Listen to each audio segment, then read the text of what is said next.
Speaker Mike Johnson, we all know so well. He's doing great. Majority Leader Steve Scalise, who's gone through so much, and he looks better today than he did 10 years ago. I don't know what's going on. Thank you very much, Steve. You look great. Majority Whip Tom Emmer. Tom, thank you. Great job. And House Conference Chair Lisa McLean. Lisa, thank you very much. Great job. Thanks as well to all of the incredible House members and staff for your tireless work on behalf of our country, along with Congressional Institute CEO Kelly Strickland. Thank you very much. Thank you. Kelly, thank you very much.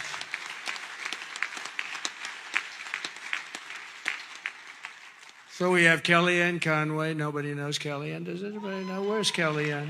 She's around. What? She's so good. She's a good person, too. She's a good person, too. And the mayor of Hialeah, I love this guy because he said, sir, we want to name a major boulevard after you. And he did it. Anybody that names a boulevard after me, I like him a lot.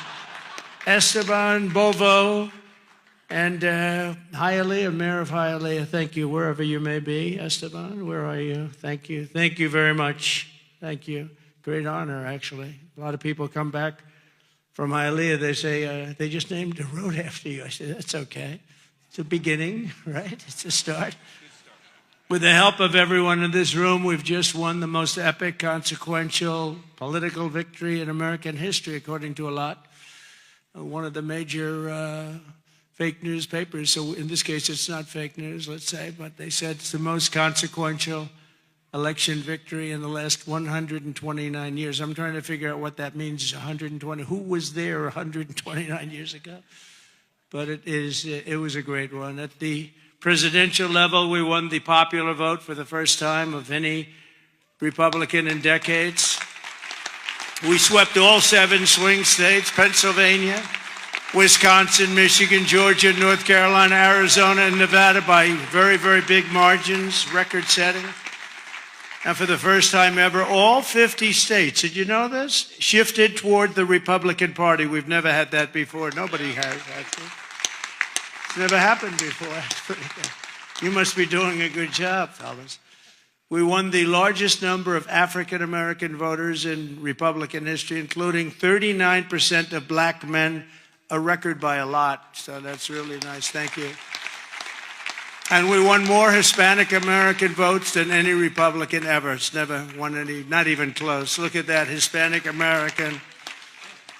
We made historic strides with youth, men, women, urban, suburban, and rural voters. And in a political earthquake, yeah, sit down, just enjoy it. What the hell, we're gonna be here for a little while. But in a political earthquake, we won a wave of support from labor unions, including massive numbers of auto workers, which gave us Michigan as an example. Think of that. We won Michigan easily, and we did tremendous with the auto workers. And an overwhelming majority of the rank-and-file membership of the Teamsters. The Teamsters were great. They showed up in droves, and we won them by a lot. Together, we're forging a new political majority that's shattering and replacing Franklin Roosevelt's New Deal coalition, which dominated American politics for over 100 years. That's what we're doing. And what Mike said before, common sense. It is a little bit of common sense. Maybe it's a lot of common sense. Under our leadership, the Republican Party has become the proud voice of hardworking American citizens of every race, religion, color, and creed. We become the party of the American dream and wealth creation for everyone, not just the rich. If we do our job over the next 21 months, not only will House Republicans be reelected and expand our majority in 2026, we will cement a national governing coalition that will preserve American freedom for generations to come. There has never been anything like what's happened in politics in the last few years. Never been anything like it. Everybody, people of religion, everybody seems to be with us. I don't know how anybody could even vote for the other side. In many cases, they don't, but they do get credit for it. You'll have to think about that. I've raised a lot of money for the next race. that I assume I can't use for myself, but I'm not 100% sure because I don't know. I think I'm not allowed to run again. I'm not sure. Am I allowed to run again, Mike? I better not get you involved in that argument. No, we raised a lot of money, a tremendous amount, and our teletown halls are something that's very special that nobody else is able to even contemplate using. We've gotten a lot of people elected with those teletown halls. We have 25, 30,000 people on just in a congressional area, and they win easy. It works for Elvis, the Beatles, and it doesn't work for anyone else, but it works for Trump.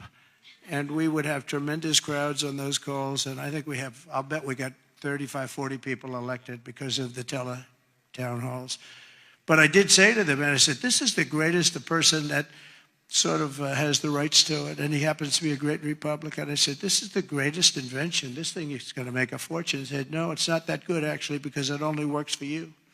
He said, actually, sir, it only works for you because somebody else they're not picking up. So I'm honored to have that privilege, and I used it carefully. But we've done a lot of the teletown halls for people, and I don't think we've ever lost one, right? It's hard to lose one, even if you only get 5,000 or 6,000 people on a congressional race. But we've done them for states, we've done them for governors, and we've done them for senators. And we did a couple countrywide. I did a couple for myself countrywide. They're absolutely amazing.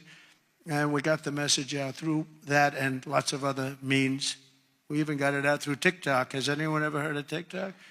I have a little bias toward TikTok right now, I have to tell you. So we won youth by the largest margin. No Republican, we generally don't win youth. We won by 36 points. Can you imagine that?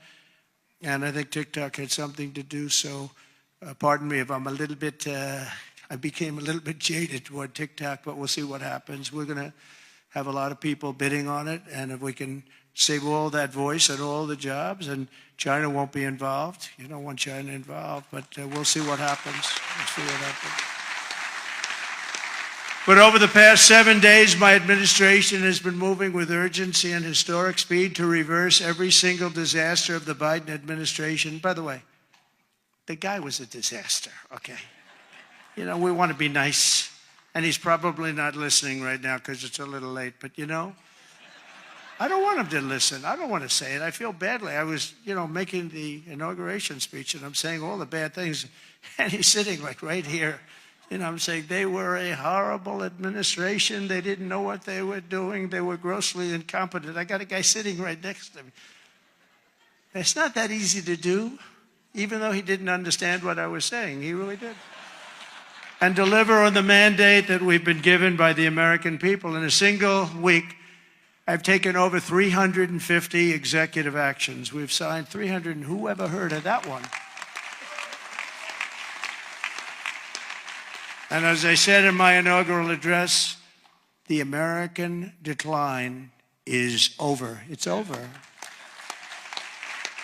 The golden age of America has officially begun, and I think that's a good thing for us to talk about, the golden age and the American dream. I think it's a good thing because people haven't been talking that way for a long period of time.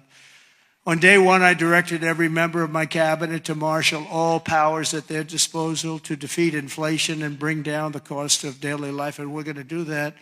You're going to see it starting to happen when we get going with the energy. The energy is going to, brought everything up, and it's going to bring everything